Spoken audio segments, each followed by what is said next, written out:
Today I want to talk to you about Salida del Cante and cows.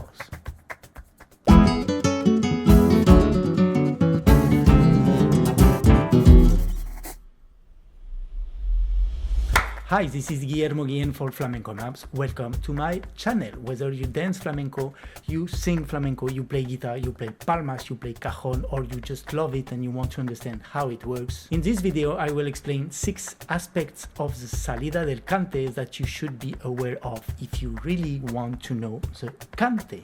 This is the second video in the series on La Salida del Cante, so if you haven't seen the first one yet, you should start there in order to know exactly what I'm talking about. When entering the vast world of flamenco, one of the first things we try to do is to identify the different palos. And it's a lot of work because there are many palos and many things to consider. The rhythm, the compás, the harmonic context, the type of letras, the different melodies. So it's very confusing and difficult to differentiate the palos. And often we are told to listen to La Salida del Cante because it will tell us in which palo we are. Like if you hear Tirititán, Tirititán, it's an alegría de Cádiz. If you hear Lerele, it's a soleá de Cádiz. If you hear Tirititiri, it's a siguiriya. And if you hear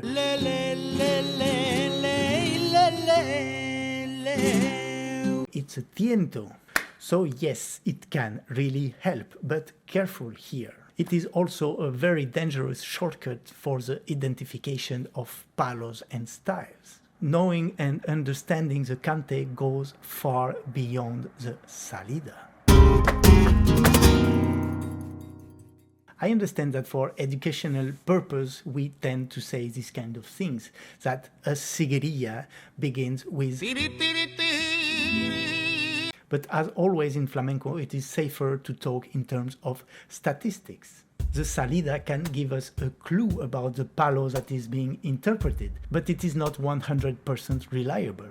Even if it's true most of the time, it is an oversimplification of reality. It is staying at a very superficial level of knowledge, of understanding. Imagine you have never seen a cow in your life and you don't know how it looks like. And somebody tells you a cow has horns, and this is the way to identify a cow. It has horns. And you see the danger here, right? Because first, if you come across a cow that doesn't have horns, you'll have no idea that it is a cow. And second, because you could confuse a cow with any other animal with horns, like a goat, a black rhino, or a tunicorn. Same thing will happen with the tiritiri of the siguiriya. If you come across a cante por siguiriya that has no tiritiri at the beginning, you'll have no idea it's a cante por siguiriya. And if you don't pay much attention to the rest, to the compás, to the guitar, to the melody, to the structure of the letras, you can confuse it with a tiritiri in another palo.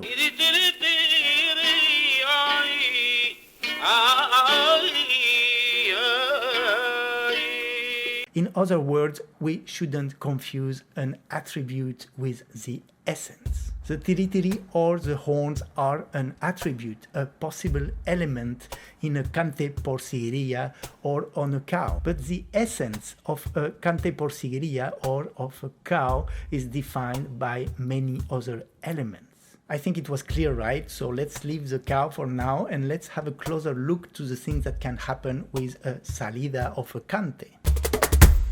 First of all, as I said in the first video, it is quite possible that there is no salida at all. Aurelio de Cádiz, for example, one of the masters of the cantes de Cádiz in general and the alegría de Cádiz in particular, he recorded different cantes por alegría without Tirititrán and without salida at all.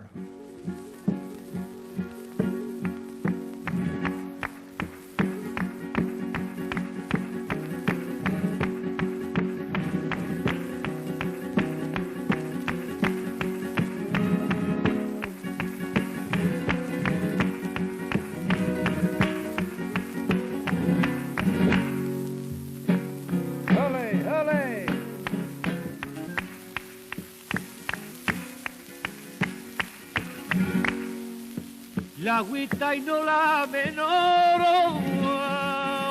yo voy a la fuente y bebo. Only for the compás or the harmonic context, it could be many different types of cantinia. It could be a romera, it could be mirabra, it could be cantinia del Pinini, so many different types. It's an alegría de Cádiz because he's singing styles of alegría de Cádiz, with a melody of alegría de Cádiz, a structure of alegría de Cádiz, and a processing of alegría de Cádiz. Always remember that the only way to identify the styles of a cante, the different styles of the letras, is to identify the melodies of the letras.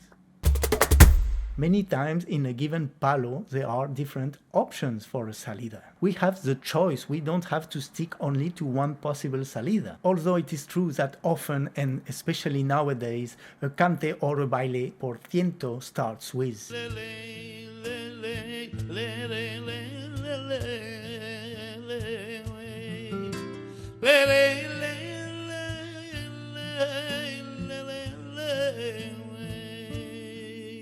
but there are also many recordings por ciento where they start with something else, something completely different.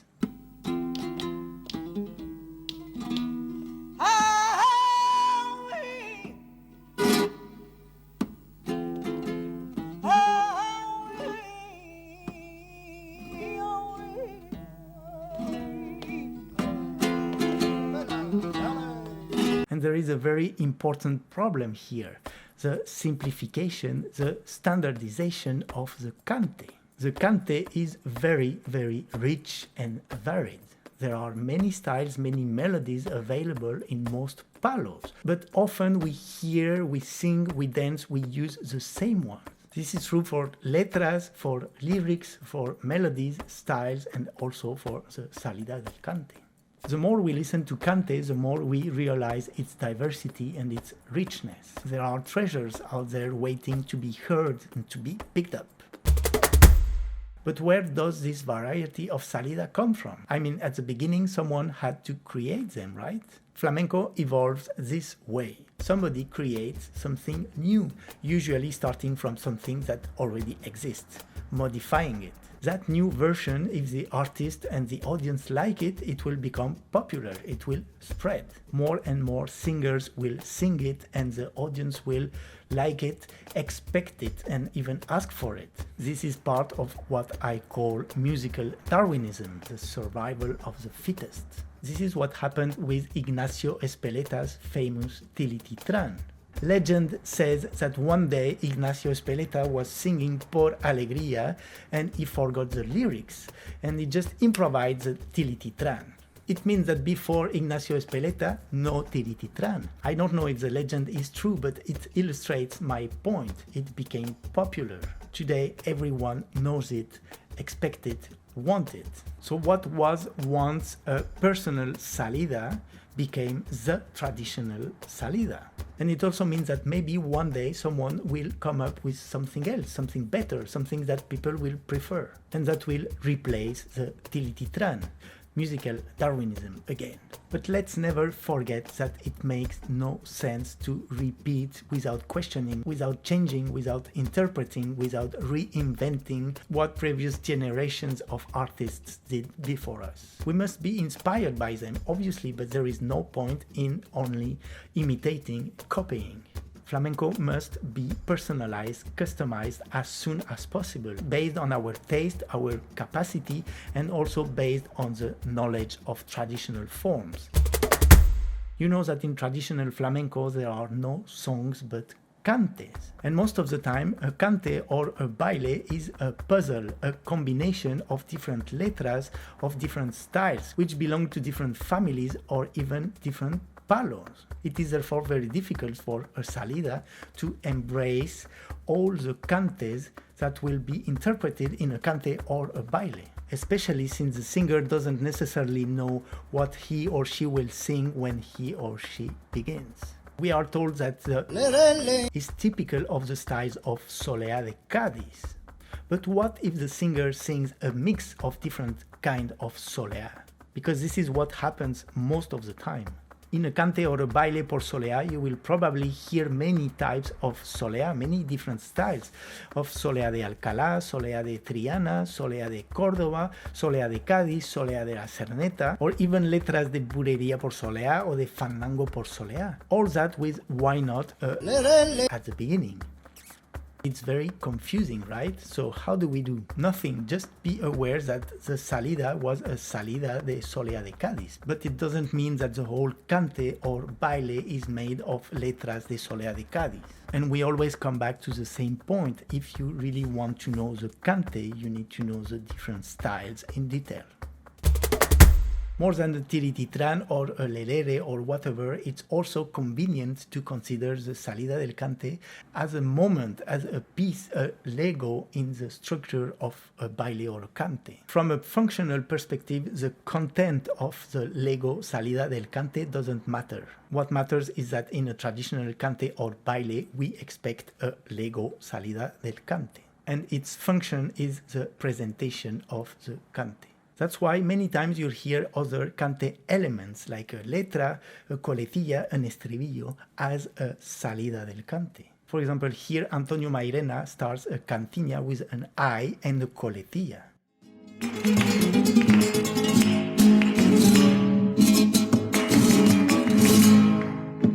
Ay, ay, válgame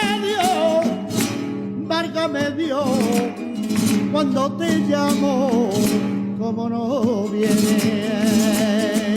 And in this baile de Angelita Vargas, Juan José Amador uses a letra as the salida del cante.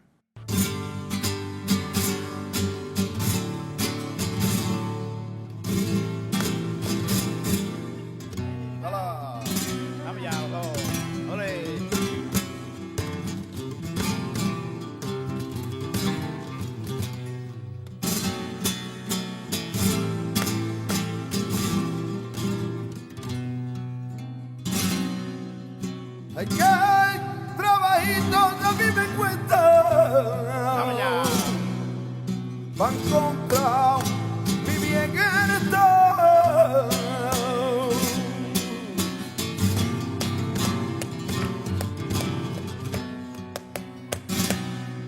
La puertecita donde yo me arrimo, la puertecita a donde yo me arrimagaba, yo la encontraba tras cacabetear.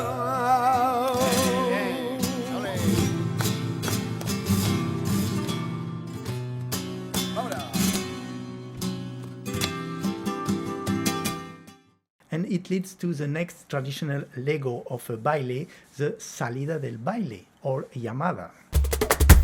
Sometimes the singer sings a salida del cante in the middle of the cante.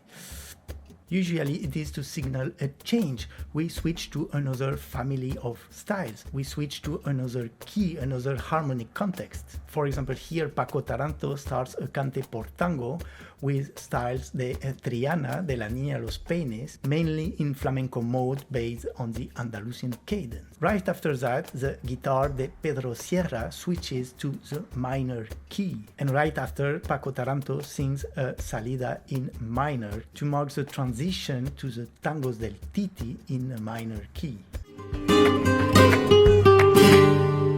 Si quieres que te quiera, dame doblones y dame doblones. Son monedas que alegran a los corazones. Son monedas que alegran a los corazones.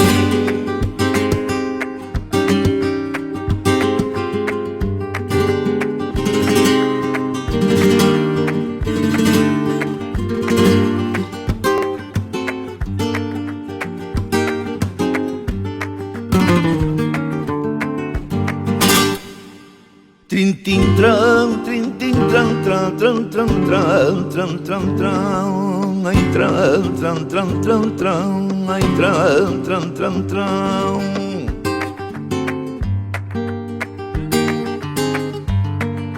Ahí ya vienen bajando por la escalera. Hay pimiento y tomate. It can also happen that the singer starts and ends a cante with a salida. It is the case here, for example, Antonio Mairena singing Cantes del Piallo, starting and ending with a salida. Ay, ay, ay, ay, ay, ay.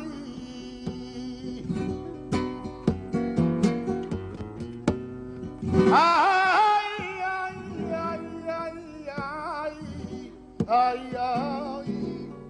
ay,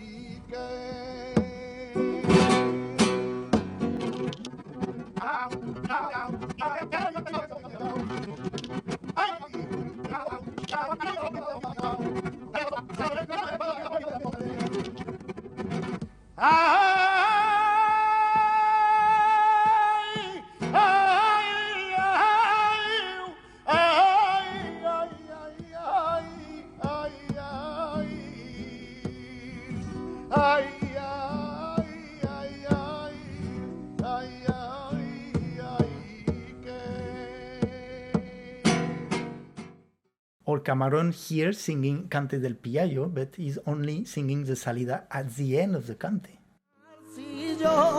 de corales. Ay, ay, ay, ay, ay, ay, ay, Why? Porque les da la gana, because they want to. Maybe it's not the most traditional, maybe it can surprise the guitarist or the audience. In terms of statistics, it is not common, but it can happen, it exists. There is a lot of freedom in flamenco. We can change many things.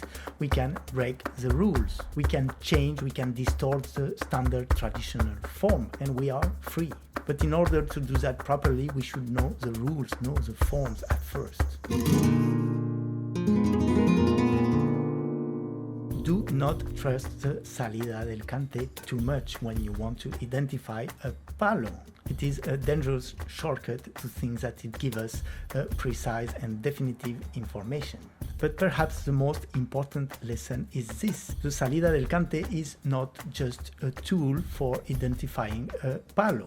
The salidas hide many subtleties, many combinations, many possibilities, many choices, and many expressive possibilities. So let's listen to them to appreciate them, not just for their functional aspects. And that's it for today. Thank you so much for watching. I hope it could help. If it helps, you can also help me liking this video, sharing it with your friends. Leave me a comment, tell me what you want me to talk about in these videos. And also go and visit FlamencoMAPS.com. There I explain my classes, my courses, and my way of teaching flamenco.